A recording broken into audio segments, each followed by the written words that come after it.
안녕하세요. 뇌피셜의 한계를 모르는 명탐정 뇌피셜록 미노타우루스, 오랜만에 돌아왔습니다.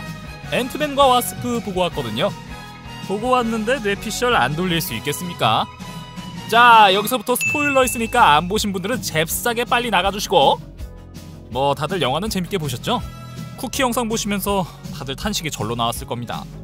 스콘랭이 양자 영역에 진입하자마자 밖에 있던 핌과 호프 그리고 제닛이 모두 타노스의 손가락 스냅으로 제가 되었죠. 그렇게 또다시 스콘랭은 양자 영역에 혼자 갇혀버리면서 마지막에 앤트맨과 와스프는 다시 돌아올까라는 자막으로 영화가 끝이 났는데요. 뭐 아직 계약이 남아있으니까 돌아오는 건 당연하겠죠. 하지만 어떻게 돌아오느냐, 스콘랭이 어떻게 양자 영역을 빠져나오느냐가 우리는 궁금한 거죠. 그래서 이번 영상은 앤트맨이 어떻게 양자 영역을 빠져나오는가에 대한 뇌피셜입니다. 자, 크게 생각했을 때 앤트맨이 양자 영역을 빠져나올 수 있는 경우의 수는 두 가지입니다. 하나, 외부에 있는 누군가의 도움으로 빠져나오는 것. 둘, 스콘랭 스스로의 힘으로 빠져나오는 것. 자, 그럼 먼저 첫 번째, 외부의 누군가의 도움으로 빠져나오는 경우에 대해 생각해볼까요? 뭐 생각해볼 것도 없이 이 경우는 확률이 낮습니다. 핌과 호프 그리고 30년 만에 돌아온 제닛이 사라졌기 때문에 사실 꺼내줄 사람도 없습니다.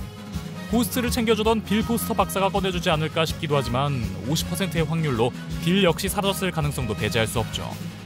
그리고 이 상황에서 외부에서 누가 꺼내줘서 스콘랭이 양자 영역을 탈출한다면 그것만으로 그게 재미가 반감됩니다.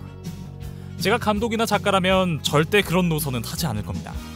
이런 진행은 정말 재미도 없고 감동도 없으니까요. 그럼 두 번째, 스콘랭 스스로의 힘으로 빠져나오는 경우를 생각해볼게요. 전 당연히 이 두 번째 경우, 스콘랭이 스스로 빠져나올 거라고 예상하는데요. 현실적으로 본다면 가장 말이 안 되는 경우의 수지만 사실 스콘랭은 이전에도 양자 영역에서 누구의 도움도 없이 스스로 빠져나온 경험이 있습니다. 때문에 이전에 한번 빠져나온 경험이 있는 스콘랭이 또다시 혼자 힘으로 빠져나오는 그림이 그려질 수 있겠죠. 하지만 그때는 순전히 운이 좋았고 또다시 운 좋게 빠져나온다는 것은 관객들이 참아줄 수 없는 막장 전개일 겁니다. 그렇다면 어떤 그럴듯한 방법으로 스콘랭은 양자 영역을 탈출할 수 있을까요? 저는 이번 영화를 보면서 생각보다 너무 많은 힌트를 대놓고 준 것 같았습니다. 저는 30년간 양자 영역에 갇혀있던 제닛의 대사에 모든 힌트가 있었다고 생각하는데요. 제닛은 양자 영역에서 빠져나올 때 남편 행크핌에게 양자 영역에 머무르면서 나는 더 이상 이전의 내가 아니다, 이곳에 있으면 진화를 하게 된다고 언급한 바 있습니다. 그리고 양자 영역에서 빠져나오자마자 고통받는 고스트를 양자 영역에서 얻게 된 능력으로 치료해주죠. 그리고 제닛은 쿠키 영상에서 스콘랭에게 시간의 소용돌이에 휘말리면 안 된다고 당부합니다. 저는 뜬금없는 고스트 치료 능력 장면과 굳이 시간의 소용돌이를 언급한 것이 전혀 의미 없는 장면과 대사가 아니었다고 생각하는데요. 이를 통해 저는 앤트맨이 양자 영역에 갇혀있는 동안 새로운 능력을 얻게 되리라 예상해봅니다. 그 능력은 양자 영역에서 시간의 소용돌이의 흐름을 읽는 능력이 아닐까 싶은데요. 양자 영역에서 시간의 소용돌이를 관찰하면서 대충 감이 온 스콘랭은 원래 시간대로 갈 수 있는 타이밍이라 생각하고 이판사판으로 시간의 소용돌이로 뛰어듭니다. 하지만 기나긴 시간의 흐름에서 원하는 시간대에 딱 맞춰 가기란 사실상 불가능한 일이죠.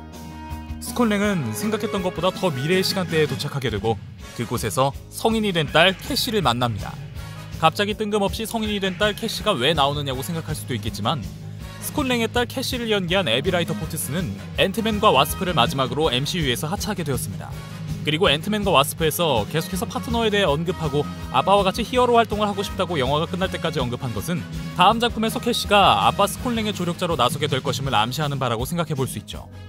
따라서 앤트맨과 와스프에서 캐시의 이 대사들이 전혀 의미 없는 대사가 아니라 정말 제 생각대로 속편의 내용에 대한 떡밥이라면 스토리상 스콘랭은 시간의 소용돌이를 통해 캐시가 그에게 도움을 줄 수 있는 성인으로 성장한 미래의 시간으로 갈 수밖에 없습니다. 그렇게 미래의 시간에서 만난 캐시는 과학자가 되었고 양자역학 분야에 석학이 되었습니다. 스콘랭은 딸 캐시에게 그간의 일들을 듣고 캐시는 아빠 스콘랭의 양자 영역을 통한 시간 여행을 보완하기 위한 장치를 개발합니다. 그것이 바로 어벤져스4 촬영장 유출 사진에서 앤트맨 슈트 손등에 내장되어 있는 장치인데요. 이 유출된 사진을 보면 앤트맨의 슈트에는 이 장치가 일체형으로 되어 있지만 토니 스타크와 캡틴 아메리카는 이를 어떤 줄을 이용해 손등에 따로 부착하고 있습니다.